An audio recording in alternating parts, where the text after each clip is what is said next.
Hello and welcome for this 13th day of Advent of Cyber 2023 intrusion detection to the bots, to the walls. I will be starting my box and would probably use my Kali Linux through the VPN. The learning objectives of this one will be to learn to understand incident analysis with the diamond model and identify defensive strategies that can be applied to the diamond model. Learn to set up firewall rules and honeypots as a defensive strategies. So as I said, I will be leveraging my box and let's go for sudo openvpn. There we go.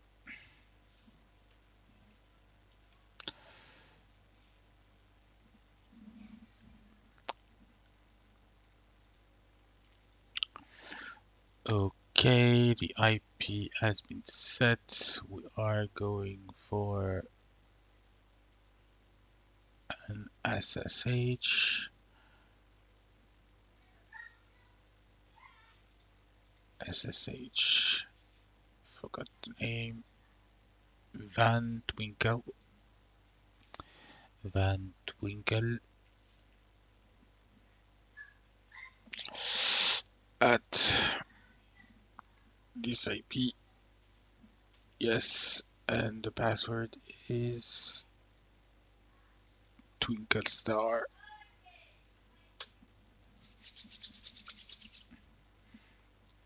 There we go.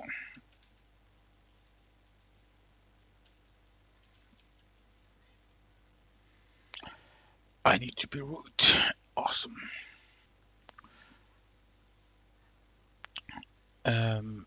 We are going to talk about the incident analysis, which is the diamond model, which use like the four items that are here: the infrastructure, the capabilities, the adversary, and the victim. Adversary is basically the attacker or the hacker. In our exciting storyline, we have discovered the suspected insider threat causing trouble within the best festival company and interfering with the proposed merger with Antarctic Craft. This individual will be calling adversary operator is not just the unordinary troublemaker, they are the clever attackers or malicious threat responsible for cyber attacks or intrusion. Adversary operators can be individual or organization aiming to disrupt the operations of another. That's not the only type of adversary. The adversary customer is another intriguing player in this grand scheme. They are the one who reaps the reward from the cyber attack and can consolidate the efforts of various adversary operators. Victim The victim is none other than the target of the intentions or the malicious intentions in this case. It could be an individual, domain, an organization with different networks or assets, and the company itself finds itself at the mercy of this adversary, and we must shield them from further harm. The infrastructure, they need their tools, so they require software or hardware to execute their objectives. Infrastructures are representing the physical and logical interconnection that they employ. Our story takes an interesting twist as we uncover the USB drives. If you recall that Tracy McGrady has plugged in and disrupted the plans for Santa, but they can be only controlled by the others or even like used by a service provider like the water holding attack where you would just be infecting a website that is used by the employees and therefore you would then infect them indirectly by using their supply chain basically. The capabilities of this adversary are the skills, the tools, the technique they employ. So we are mostly talking about the TTPs, tactics, techniques, and procedures, and Those are basically not exhaustive, but some examples are phishing, the vulnerabilities of exploits that are either 0 days or others, like the SQL injection we did previously. Social engineering, like approaching employees directly or indirectly and making sure that they provide us information through tactics to gain access or confidential information. Malware attacks like the USB or other viruses and worms that can be deployed. Insider threats is basically having someone voluntarily or not doing harm to the organization through their privileges. And those attack with this making a target or system or network overwhelmed by throwing at it some excessive traffic or requests and it causing it to be unresponsive and crash. So the defensive diamond model is there to defend the the components that we have, and it's mostly targeting to the capabilities, so preventing the possibilities that the malicious actors have, and also protecting our infrastructure or the infrastructure itself. The capabilities for the defense are mostly either managing the vulnerabilities, so exposing the less possible vulnerabilities and points of attack, and also having some proactive way to hunt threat and verify that we aren't getting basically hit by malicious actors. So identifying the threats and their signs and being able to respond accordingly to that. The defensive infrastructure is mostly putting in place some tools and applications or appliances that will help us uh, protect and defend those. Firewall is mostly the one that we'll be looking at the lab right now, and it's a way for the security team to enforce specific packets to go in or out. So we are able to like filter packets, verify their states by inspecting them, proxying them, and even protecting through the application with a web application firewall. Next gen firewall, I see also something from the intrusion detection and prevention responses, and it allows to combine everything basically, and even sometimes add some AI to the mix.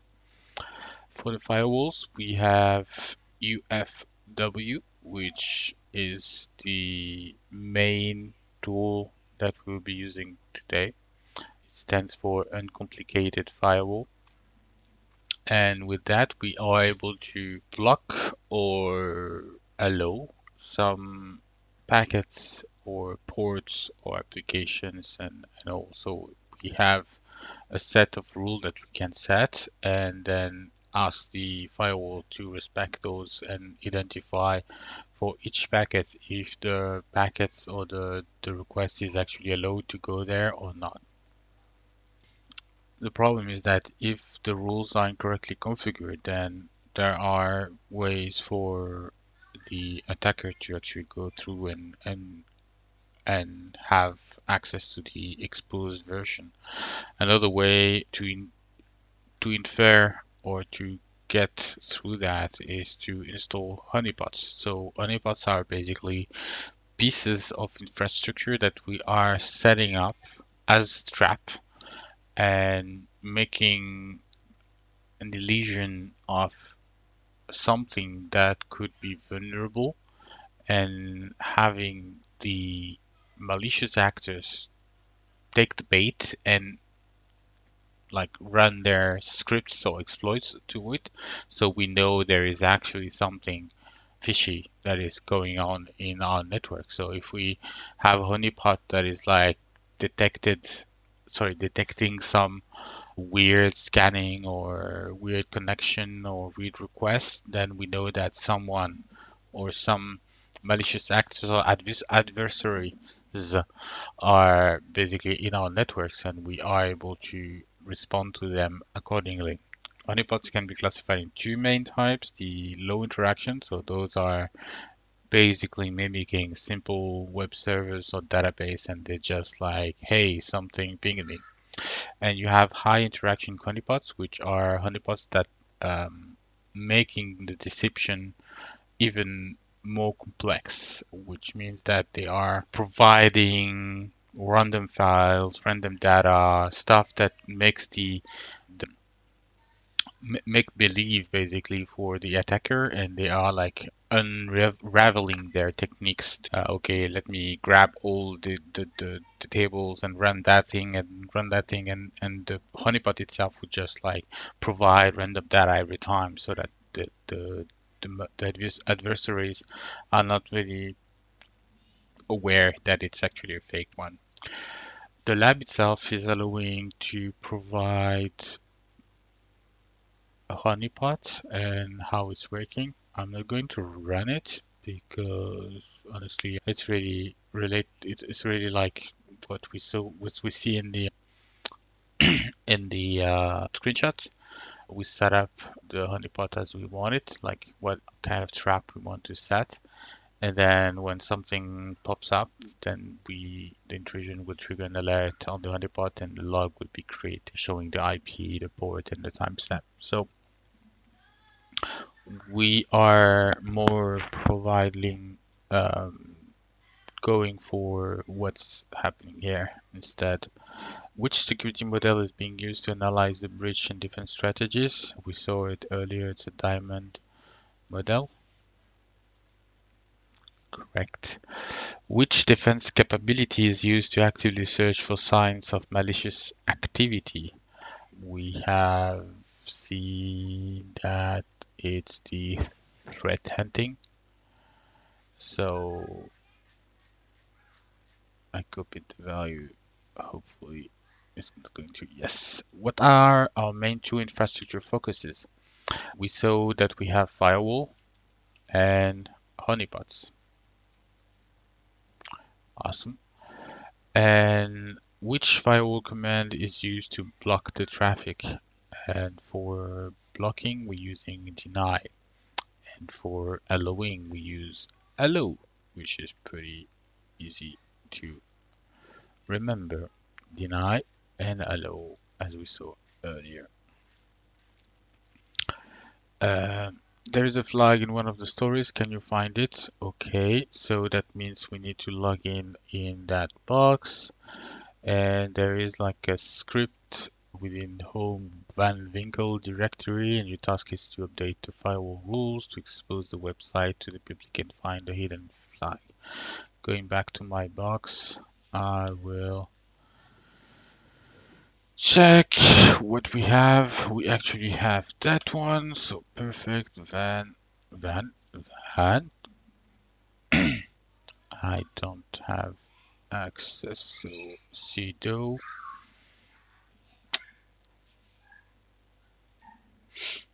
and the password itself has been provided before, which is here, twinkle star, of course, should have remembered. And we have, okay, so we are able to see what's the content of that bash, sorry, file. And we can see that it's allowing HTTP and SSH, which means port 22 and port 80. It's denying 21, which is FTP. Anything from 80, 88 will be denied. Anything for 80, 90 will be denied, and then it starts the firewall itself. The question is then, what is actually open on the box? So for that, we are just using nmap 10, 21, 22. And okay, so we have 80, 90 that is open and 22. So what we could do is literally sudo ufw status to see if we already started or not. Inactive, perfect. So I'm actually going to allow NAT/TCP. The rule has been updated, and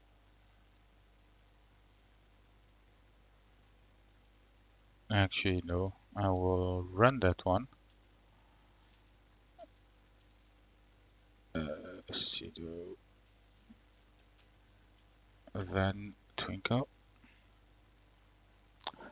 Yes. Oops. Yes. Status verbose. So it's still denied because the bash itself has reset it, but since I tapped it, I have now a version that is allowing 8090. So if I'm opening oops, 10, forgot the IP, 10, 10, 20, 122,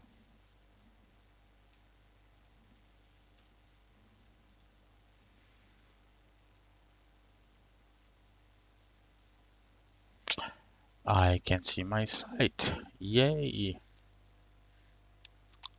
And one of the stories have something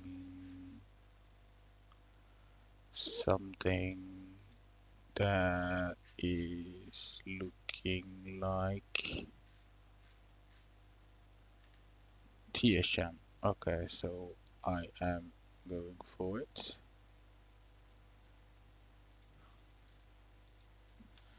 Control F TSM. Yes.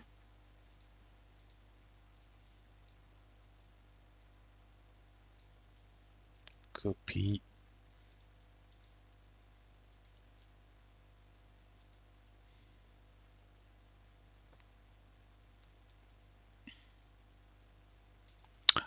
And the lab is suggesting us to go for new network device hardening room, which could be nice to check if you have time. Thank you for your time, and I will be going for the D14s next time. Bye bye.